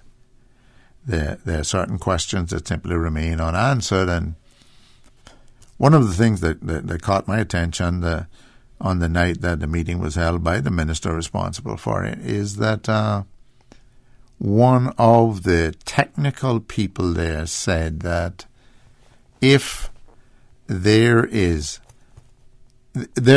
in effect would be no more information until such times as a decision was taken. And once the decision was taken as to how and to who and the way that the construction would be done, then there would be no cause to come back again to discuss it further. So that struck me somewhat as an odd situation there as well. I see I have a signal that there's another caller. Let's take that call. Good afternoon, caller. You're on the air. Good afternoon, Mr. Gilbert. How are you doing? I am doing well. How are you? I am great. I like the topic today about the port. It's a hot one. Yes, and it's ongoing. Yeah. I do think we need a port. Safe harbor. There is no safe harbor in Georgetown. That's first and foremost. Okay. But as long as we establish that, then that is out of the way. But we do need a port. I've been on cruises some years ago. And to be quite honest, when we came to Cayman, and there was difficulty with several people trying to get on those tenders from the ship. A lot of them, when I say a lot, I mean it's quite a number. It wasn't, like half the ship or even quarter the ship. Mm-hmm. Said it wasn't coming ashore because they had to go on tenders. And they were afraid to, because the ship is steady on the sea because of the size it is. The tender with the small waves out there, I mean, you got ocean current. And she was riding up and down, and the gangway was, moving. Mm-hmm. So these people were not comfortable walking that moving gangway. Okay. I do think we need it. We're in, you would say, modern times. Why not have modern facilities? Same with the airport. We should have had jetways. Can we put them in? Not with the present construction of the airport. Mm-hmm. They got to go back to, you would say, ground zero and start over again because of what the second floor consists of. Mm-hmm. So it can't take no you would say, load-bearing structural or people or whatever you want to call it. It just can't happen. I think it was a stupid design, and that is that on the airport. But the port, we do need a port. Putting it in Georgetown Harbor is okay, providing you don't call it a safe harbor, because it'll never be a safe harbor in Georgetown Harbor. Well, at least certain times of the year, northwest of Correct. time. Yeah. Correct. Now, I have voiced several times that they could purchase the quarter holes up in Breakers area, and they could make a safe harbor up in there. Again, it's at a cost, because you have to actually put in a road, because you got to cut across the road to get into the quarter holes. So, you know, everything is for a cost, everything is for a price, everything is for everything. You just can't get anything for free. Something has to be destroyed in order for progress to take place. And how much Now, it's going to cost, too, is something that I think you might Exactly. agree that. Exactly. I mean, with putting it in Breakers, you would get a lot of fill out of it. But when it comes to Georgetown, I personally, and this is just my opinion, I don't see it destroying 7 Mile Beach at all. Okay. It, You could be I mean, right. the Some dog- says it won't, and others says that it will. Yeah, a lot of people is barking on the sand movement by the Marriott Hotel. The Marriott Hotel, they built a seawall, you would say, directly in the sea. Of course, Okay. when the backwash hit that, or the water hit that wall, and you get a backwash, it's gonna pull whatever's there away that is loose. So that is when the sand moved. It wasn't because of Royal Water being expanded or anything else. Again, the same thing happened down in West Bay by Miramoline, I think they call it. Yes.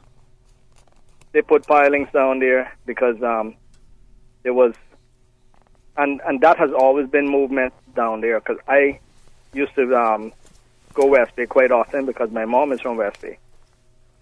And I went to beach out there, bathe in the sea, and sometimes you would have high sand, sometimes you have low. But again, we're putting those pilings and that retaining wall down to keep the road from eroding away is what causes most of that erosion down there right now. Well, as I understand it, the pilings were put down because the beach was actually being washed away, and as you said, the road would used be to come and go. affected. Yeah. It used to come and go. But caller, there's another caller online, and Sure. I have to go to break in next minute or two. So I'm going to ask you to leave us there. Thank you. Thank you. Let's take the other call quickly. Good afternoon, caller. Please go ahead. You're on the air. Yes, good afternoon, Mr. Gilbert. Good afternoon. To Good all our afternoon. listeners. Yes, sir. I want to say talk about the discussion about the number of mega ships that are under construction in the world. It's absolutely alarming. Mega cruise ships between now and 2024 is 15 ships to be built and coming out that will be in service from now till that time. 15 of them until 2024, ranging from 6,334 to 6,870 passengers. Okay, you have the Oasis of the Seas now in service, the Allure of the Seas, the Harmony of the Seas, and coming out, already out, and will be coming from Miami on the Caribbean cruise coming November the 17th, is the Symphony of the Seas with a capacity of 6,780 passengers and crew, 2,200 persons working on that ship. and passenger capacity is 6,780. And 2021, they're coming out with a bigger one from Royal Caribbean with a capacity of 6,870. And the next ship coming out is the Costa Smeralda of 6,600 this year, and Costa Grandiosa 6,334. So this is a very super lucrative business, and I don't know what location that's left for you all in Grand Cayman to decide, but definitely that dock is needed for the future of the island's economy based on the cruise ships and the wealth that is involved, and they are coming no ends of them, and they need places to go. There are many places that the ports are being dredged out to accommodate these ships, and we can have to keep up with the competition, or one of these times we will regret what has happened that we lost it, because to keep the economy going, Grand Cayman's already a potential rated as about number 6 in the world for cruise ship arrivals, and that's my story about it. Well, thank you very much, Raymond. I'll get some more details from you. I'll talk with you between now and weekend. Thank you for your call. We actually have to go to a break right now for the 2 o'clock news. Stay tuned. You're listening to Talk Today.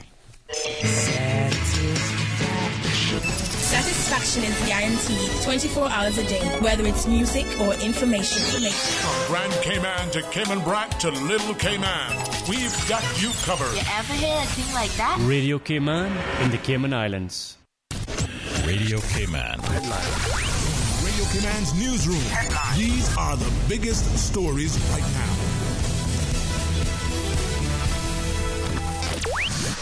The Cayman Islands Red Cross has launched an appeal for donations to help victims of flood-stricken Trinidad and Tobago. Last month, flooding and landslides caused by heavy rains over a 48-hour period have affected an estimated 150,000 people, according to reports coming out of the country.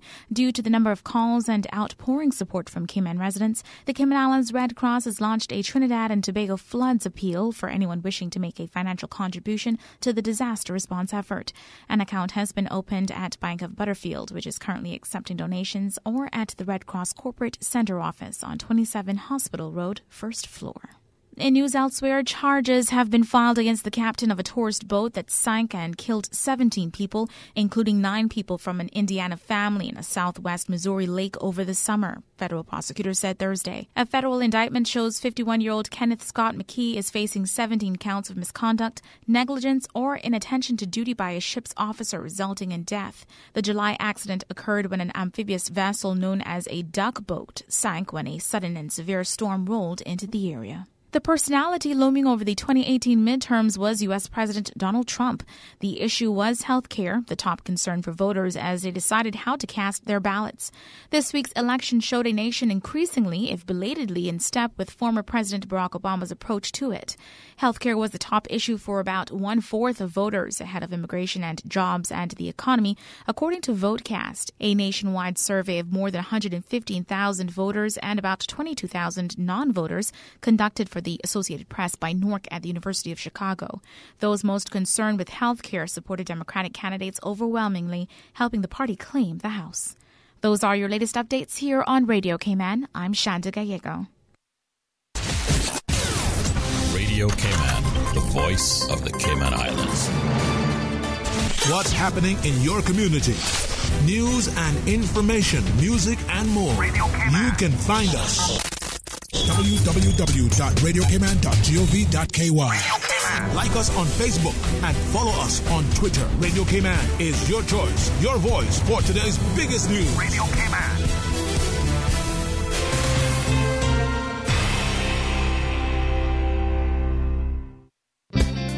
South Coast Bar and Grill up in Breakers, man, that is the place. For traditional Cayman cuisine, oh, you will love the taste. At South Coast Bar and Grill, we got conch and lobster and turtle stew. And every Sunday come out with your family for the barbecue. South Coast Bar and Grill by the seaside, 11 a.m. to 10 p.m. daily, lunch and dinner. Call us at 947-2517. For Cayman and cuisine, the talk today is South Coast Bar and Grill. Do you have a trade and business license for promotion and events, but aren't clear on what you can do and can't do with that license? Then be sure to join the Department of Commerce and Investments information session this Thursday, November 8th from 7 until 9 p.m. at the Georgetown Town Hall. DCI staff will educate you on the terms and conditions of your license to help make sure you are following the law.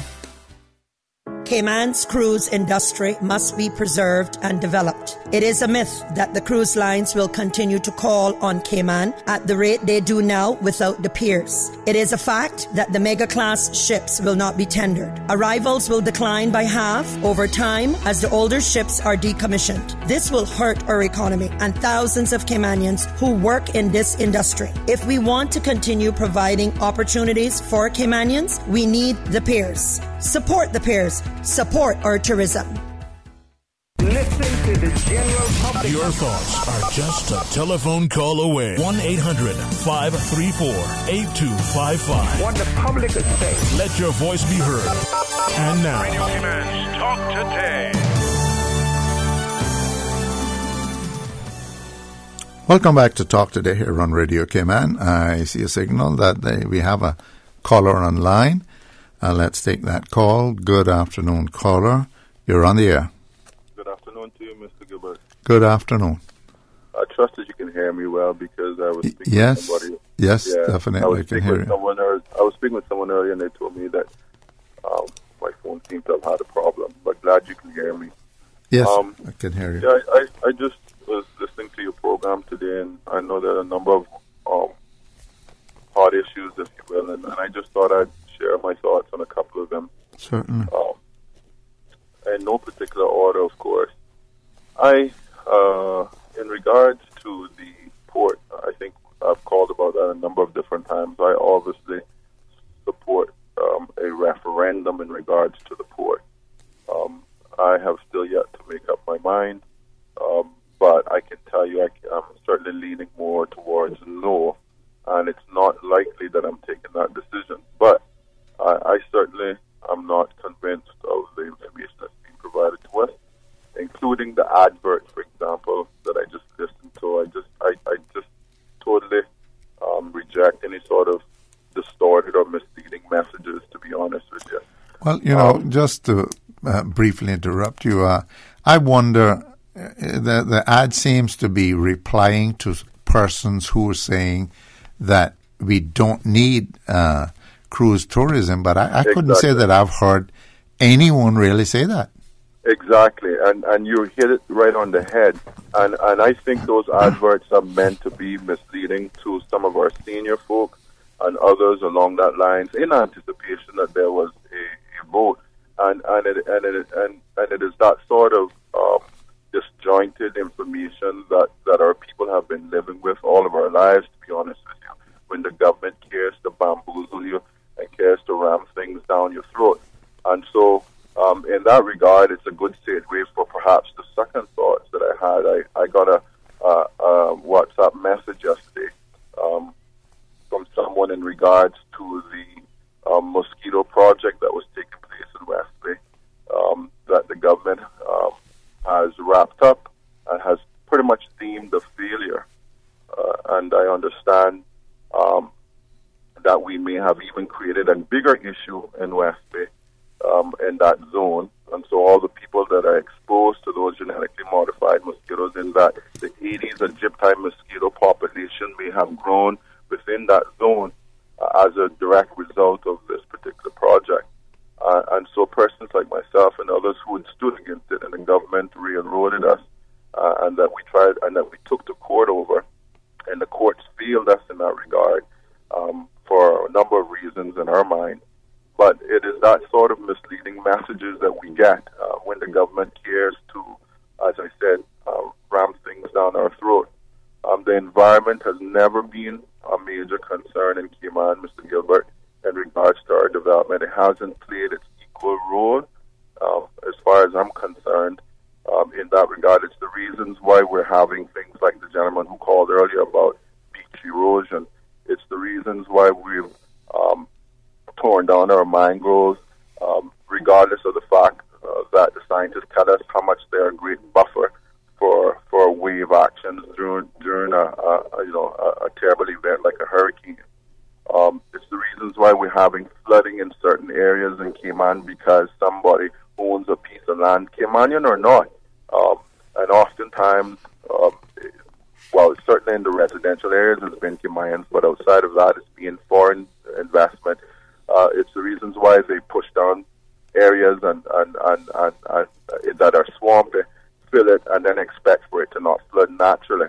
You know, it's that sort of wanton regard to development that we've had to live with in this country.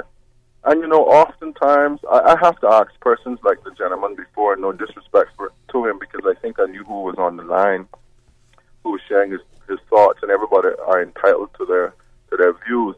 But I oftentimes, whenever it is I hear Caymanians, voice their concerns, I tend to listen to the age group, and it's interesting to hear the difference.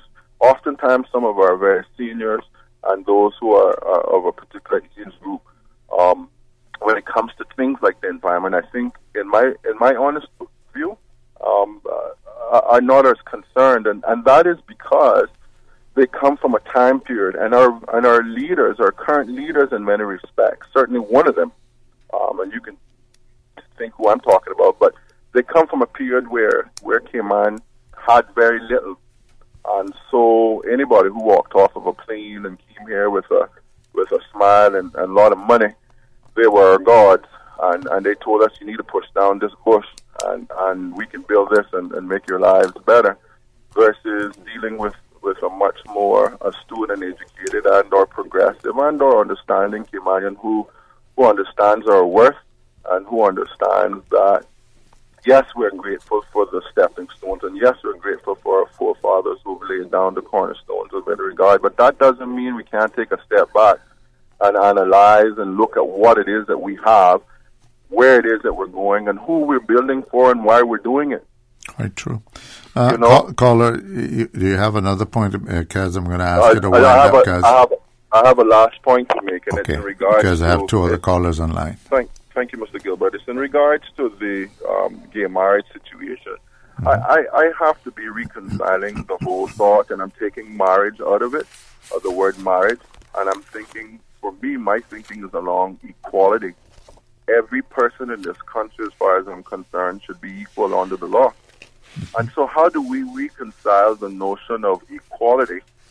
So what makes Mr. Gilbert think that his right to be living, never mind the Cayman Islands, just living, period, is any more important than me?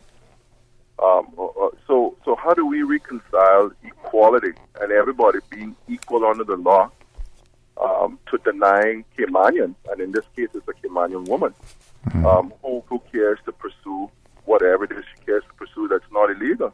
How do we reconcile that? And that's my thoughts, man.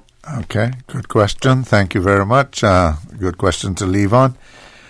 We have another caller. Let's go to that. Two callers. Caller, please go ahead. You're on air. Good afternoon again, Gilbert. I'll make this one very brief, and I'll get your next caller in. Yes. There was a few statements made that were incorrect from previous callers, and I think that it's important that when we have a conversation, because the gentleman before you, before me just now, made a lot of salient points that were really accurate, and I thank him for that. But Mr. Raymond and the Brat made a few comments, and he's right. They are building mega ships, but I want Mr. Raymond to know that out of those 15 mega ships they're building, 6 of those are going to China, and they'll be calling to China and European Union. So they're not all coming to the Caribbean. That's number one. And number two, through 2027, 28, they're building a lot of the smaller ships to continue to accommodate the destinations in the Caribbean, like Cayman, that don't have cruise pairs that we tend to. And what was said at the 26th of September meeting at the Family Life Center by Carnival Head and Royal Caribbean Head was is that our cruise industry is not at jeopardy, just that they recognize that the mega ship is a market, and they wanted to find jurisdictions in the Caribbean where they could call to port. They would rather, they didn't say that they will never tender, they just said that they chose not to tender those size ships. Right. And to Mr. Wood that called in before him, he made another statement, which we can go on all of the cruise ship websites to verify the facts. When he said that there was a large portions of individuals wouldn't come to shore because of tenders, that is incorrect. That is actually 100% wrong. The cruise lines themselves tell you that they are the destination and that they try to keep their passengers on their ships as long as possible because they offer just about the same amount of things on the ship that they do on shore outside of the tours. So I just want to clarify that, Gilbert. Get your next call and I'm listening. Okay, thank you very much. The caller, please go ahead. You're on the air. Hello? Hi, Gilbert. Yes. How you doing? I'm doing good, thanks. Yeah, I just want to make a speak on the aspect of the size cruise ship. I'm no expert in tourism or anything else in respect in regards to that, but let me say first, I believe Raymond has a lot of experience and information on ships. Right. Mr. Raymond Stark from Nebraska. Yes. And I give him credit for what he called in and said. Yeah, but you know for a fact that we have lost the oil transshipment from off of Cayman, Brack and Little Cayman because sadly, yes, lack of, I call it stupidity, really. We lost a great economy right there. Now, what I would say about, like I say now, my aspect, this aspect that I'm speaking of, in terms of the size ship, you were a seaman, weren't you? No, I didn't go. My brother did. You never did? Okay, he was luckier than you. Yeah, okay, I think so. Looking back, I think I would have liked to have gone. I had my chance at it, and I would tell you right now, the decision that the cruise people are making, the cruise companies are making, isn't economic. It's all in the terms of economic and good business sense. Because I remember when Ludwig, and you know who Ludwig is? Yes. He had his first tankers, they were 48,000 tons, or 45,000 tonners. They could only carry 500,000 barrels of oil, crude oil, from the Gulf or Africa, wherever they took it back to the States. And wherever else they were taking the oil from. Right. So to make better sense, he built a bigger ship. He built the 85,000 tonners. Right. 1 million barrels. Yeah. Then this, to make it more feasible, because when you're taking oil, it takes 15 days alone from Africa back to the States, another 15 days. That's a whole month out there that you're taking a 500,000 or 1 million barrel oil back to the States or wherever the destination is. He then went from 85,000 tonners to 125,000 tons, which would take 1.5 million barrels. Then he went from that to 220,000 tonners, and then he ended up, I think the last ships he made were 325,000 tons. And that was all for the reason of economics. And I think the cruise people are looking at that same model, where the bigger ships with more passengers, better engines, and less cost to run 5,000-6,000 people around the Caribbean, where it would take three smaller ships to carry the same amount of passengers, and it would cost almost 2.5 to 3 times the amount of money to take these passengers to the destination. So that is all I have to say about that. Well, Gilbert. Thank you. That's my experience, and I know that for a fact, because I was on the ship. I was a sailor, and I know when Mr. Ludwig started to build bigger ships, the reason was because they took more oil. Caller, I think it's logical what you're saying, that if they can one ship, one trip, and they can double the number, it makes more economic or financial sense. Definitely. I mean, that's all I want to contribute to it. I'm not, like I tell you, I'm no expert in cruise or whatever. I understand. But yes. I was on the ship, and I am a keen observer of things. When I go on there, or anywhere I go, I observe things like that, like a snap. Anyway, thanks for letting me say what I had to say. Yes, thank you for calling. We got to go to a break right now. To our listeners, you're listening to Talk Today. We'll be back. This is our last break. right after this short break. Get ready, Cayman, get ready. The Power of Faith Deliverance Ministries presents Dominion Convention 2018 under the theme, Thy Kingdom Come, on November 11th through the 18th. Come hear international and local speakers. On November 17th, come be a part of a brunchy buffet beginning at 11 a.m. and a grand inspiration in the evening at 7 p.m. See you there!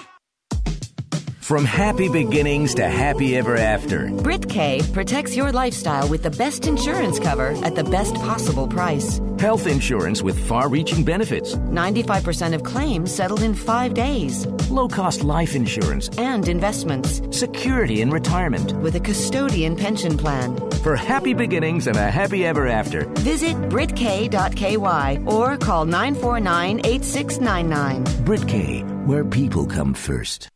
King Sports Center takes pride in being more than just an ordinary gymnasium.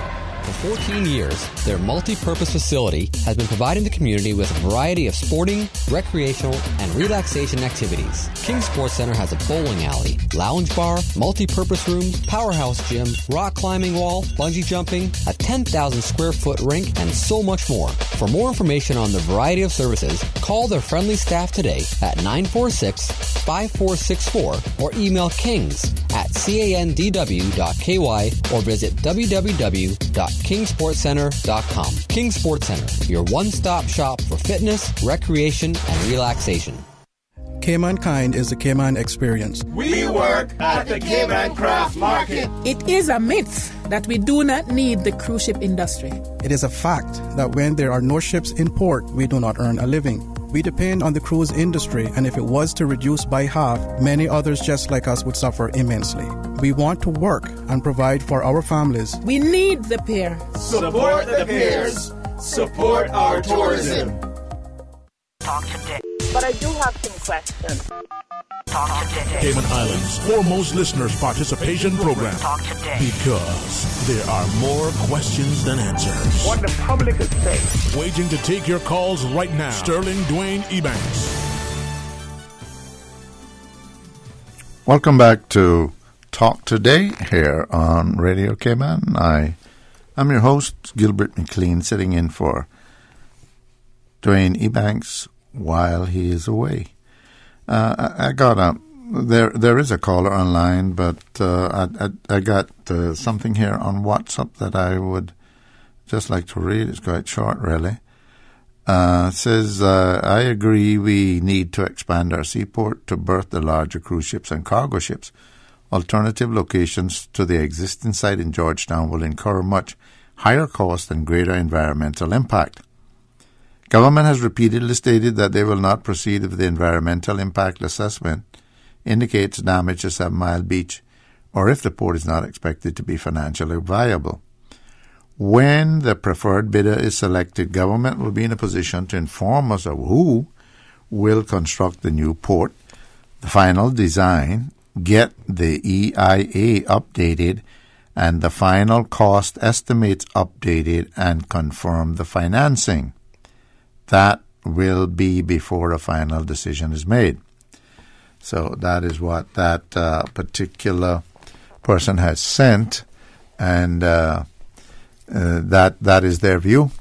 There is some question around the matter of when it will happen, and if a decision is made, then there is no further discussion. So, but anyway, listeners have heard what that particular person has sent us on WhatsApp. There are 2 callers online, so let's go to the telephone line and take those calls. Good afternoon, caller. Please go ahead. You're on the air. Hello, Mr. Gilbert again. Good Yes, good afternoon. Yes, I want to mention about the unusual type of ship that the Chinese have in the Caribbean area. It passed west of Grand Cayman a week ago, and it has 10 bits designed on the side of the ship for drilling the seabed, and they have a trained crew for putting dynamite down into the sea for blowing out ports and harbors. So that's how they're advancing all over the world. It was out in the Panama Canal area, They were doing work out there. Now it's gone to Cuba. So drill holes in the seabed and pack it with ammonium nitrate blasting material, and then it will blast. And then they have a special barge with a giant excavator to excavate out the blown up material from the bottom. So that's quite an interesting ship. Along the side is 10 huge towers. Sounds that way. Yes, with the bits down through the towers, they can raise and lower just like how a drill truck is. And that's what they're expanding all over the world. The Chinese are grasping the Caribbean and Central America and the Eastern Caribbean, Africa, all over the world with their investments and capturing places. So that's what I just wanted to put out there. Okay. Well, yes, thank you, Raymond. Yes, that's something different for sure. Yes, and today, from today onward till Monday, we have a record history of American crude oil, light sweet crude oil, which means are pumpable at room temperature. They don't have to heat it. 15 million barrels of American crude oil is passing through the Cayman Island territory. Wow. North of Cayman Brac, between the two islands, south of Grand Cayman this week. From now on till the Monday next week. And tomorrow is my birthday. And, well, happy birthday in advance. Yes, sir. Thank you. And it also, like I said yesterday, 40 years. I started out in 1978 communicating and tracking shipping movements and helping save lives at sea. So it marks 40 years since I've been doing that. All right. Well, thank you very much, Raymond, and we'll talk. Thank you. Let's take the next caller. Good afternoon, caller. You're on the air. Good afternoon again, Mr. Gilbert. Good afternoon. I just want to make a correction to Mr. Rankin and ask him, was he on the cruise when I went? To know what the people told me on board. So he can't come and say that it's 100% lie, because I don't practice lying. Oh, well, I don't think you used the word lie, but anyway, you've clarified your position. Yeah. Okay, well, thank you very much. And we're just about at the end of the line, and there's just a few things that perhaps is worth mentioning today. There's an article in the Caymanian Compass, big headlines, limited progress on welfare reform. It seems that the government hasn't moved as quickly as it could have or should have with the question of reform in the welfare service.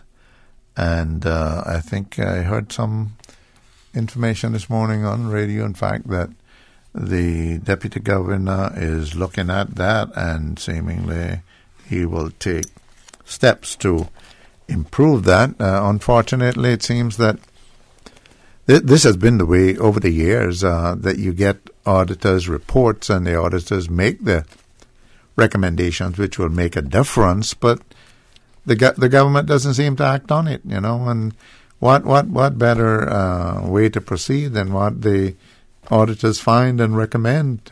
So, if it takes some money and so on, the ministry that it relates to, or be it the finance ministry or whatever, should take steps to provide the finances to take care of these things. And sometimes it doesn't take a whole lot of money. It could just be the case that there a change of some procedures. So that is one thing that's ongoing, it seems. Another considerable big thing is that our university college they have come up with a new person who will be taking the chair, becoming CEO and president of the University College of the Cayman Islands, taking over from President Roy Borden, who has been there, I guess 7 years or perhaps more now. But this is someone from California, and there's going to be a change there. So we wish the individual well, and they can build on what has been built so far. That University College certainly provides an education for the Cayman Islands, and there's the opportunity that it can develop beyond where it is now. Certainly it's something, in my opinion, which we need, and we should support it. And the last thing I would like to mention is an article as well which speaks about wild dogs in one of the quarries, and that it's a number of them there. And that comes down to the point that here in Cayman, we seem not to care too much or worry too much about our animals. The dogs, people get them, they let them loose. Then the Humane Society, fortunately, they are there in most of the time, but it's becoming more and more the case that animals are not being treated properly. And there's one thing that they advocate, and that is the neutering and the spaying of these animals, so that it's not the case that the population of wild animals continue growing, and there's not the proper care for them. So I suppose the appeal that I would make at this time is for persons with animals to care them and to remember that it is in the best interest of the island, of the country, and of being humane to spay and neuter animals, unless you're really someone who knows about breeding an animal. You know where the market is and where they might be sold and so forth and so on, or whether they would be put into service through with a security company, as the case may be. However, we have come to the end of the show today, the Thursday, the 8th of November, and I thank all our listeners and certainly all of the people who called into the show. Tomorrow we will have a jam-packed show beginning from the time we come on air, to a large extent, with Mr. Loxley Banks and a number of other persons who will take us down the history road of what relates to Remembrance Day, and also our history and our culture in terms of those who served in the military and who they were, what happened, and there will actually be cuts of voices and persons speaking. So I invite you to tune in tomorrow. It will be an interesting history lesson. At this time, I wish for you an enjoyable rest of your day. Gilbert McLean signing off here at Talk Today.